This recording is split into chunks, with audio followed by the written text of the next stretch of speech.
So, a friend of mine sent me this article yesterday, and I just wanted to share it because it serves as just an amazing example as to how NASA and the entire space exploration narrative and transhumanism are very much interwoven and interlinked once you really step back and look at it. So, and this article really highlights how this can be. It's from the Daily Mail, and the title is "Would You Choose to Live Forever? Age-reversing pill that NASA wants to give to astronauts on Mars will begin human trials within 6 months." And subheading says, scientists have discovered a key signaling process in DNA repair. They've used this process in the development of a drug to reverse aging. Trials on mice found that the pill repaired DNA damage after a week. NASA wants the new technology to protect its astronauts from solar radiation. So, scientists have made a discovery that could lead to a revolutionary drug that actually reverses aging.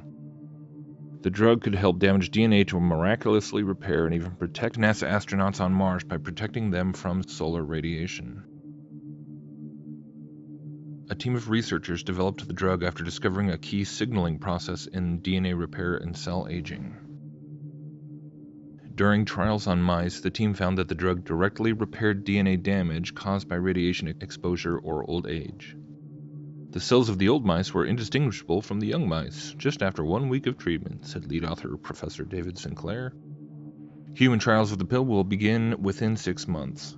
This is the closest we are to a safe and effective anti-aging drug that's perhaps only 3 to 5 years away from being on the market if the trials go well, said Professor Sinclair.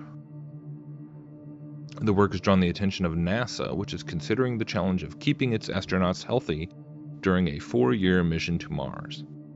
Even on short missions, astronauts experience accelerated aging from cosmic radiation, suffering from muscle weakness, memory loss, and other symptoms when they return. On a trip to Mars, the situation would be far worse. 5% of the astronauts' cells would die, and the chances of cancer would approach 100%. That's no good. Professor Sinclair and his colleague, Dr. Lindsay Wu, were the winners in NASA's iTech competition in December last year. We came with a solution for a biological problem and won the competition out of 300 entries. Cosmic radiation is not only an issue for astronauts. We are all exposed to it on board aircraft, with a London, Singapore, Melbourne flight roughly equivalent in radiation to a chest X-ray. I did not know that, if that's true.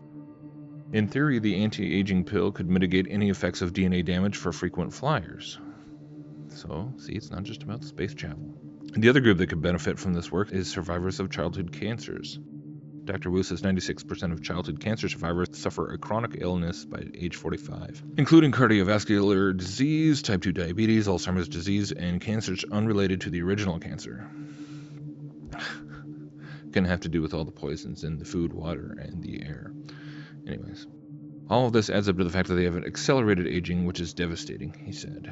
It would be great to do something about that, and we believe we can with this molecule. The experiments in mice from a team at the University of New South Wales suggest a treatment for these issues is possible through a new drug. While our cells can naturally repair DNA damage, such as damage caused by the sun, this ability declines with age. The scientists identified that the cell signaling molecule NAD+, which is naturally present in every cell in the body, has a key role in protein interactions that control DNA repair. Treating mice with an NAD+ booster, quote-unquote, called NMN, improved their cells' ability to repair DNA damage caused by radiation exposure or aging. For the past 4 years, Professor Sinclair and Dr. Wu have been working on making NMN into a drug substance with their companies Metro Biotech North, NSW, and Metro Biotech International.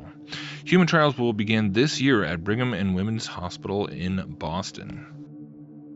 So there you go. 6 months. So pretty self-explanatory. But there you go. I mean, it just kind of highlights the whole underlying fact that when you really start to learn about what space travel supposedly would entail, or the challenges that it provides, just to human life and to the human body, even going somewhere as relatively close as Mars.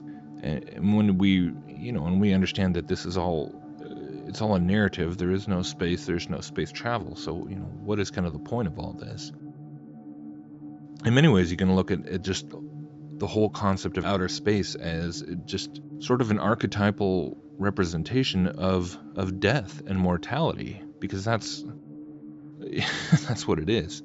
It's just the most extreme environment to try and put a human being into, not just in the extreme, heat and cold and the vacuum of space with no air to breathe. And it would literally, if you were to just float out without a spacesuit, it would just, the vacuum itself would just suck you apart. But then, of course, there's all the solar radiation and other, radiations. Of course, they don't mention the Van Allen belt here, but that's a different kind of radiation. So it's all kind of just an excuse to constantly be putting forth this kind of propaganda about, well, you have to overcome these challenges when they're biological challenges, they're aging challenges, it's the transhumanist gospel, it's the transhumanist agenda. These things have to be overcome in order to even go, to try and realistically, I mean, the chances of cancer being 100% just to go to Mars. So who's going to want to do that? So it's really just inseparable from the idea that eventually, in order to keep pursuing these goals, which ever since, the 50s and 60s and the quote-unquote space race began, this has been, the part of human destiny, really, is to go to the stars and colonize the stars and seek out new habitable planets and seek other forms of life and all these things. Not possible unless humanity starts to transcend, starts to evolve, starts to, evolve to the next step and take some quantum leaps. And of course, this is only just one little stage. And it's, ultimately for them to be talking about getting to things that are light years away, to be getting to solar systems and other galaxies that are millions of light years away. It's honestly just not even possible from an engineering standpoint with ships and fuel and propulsion systems. There's a lot of concepts out there, but ultimately, when you really break it down, the only way to really make that kind of space travel a reality is to achieve a higher dimensional existence or capability. Essentially ascending to a higher spiritual plane. And that, I think, is what the whole point of it is, and that's what space itself is an archetypal representation of, is the spiritual barrier or the dimensional restrictions of our mortal human bodies and our mortal human existence right now. So once again, we can see that the entire scientific materialistic paradigm just serves as a segue. It just serves as a stepping stone back into a Luciferian belief system, all based on apotheosis, all based on the transhumanist dream of somehow, transcending our current limitations and living forever, as the title of the article suggests. So there you go.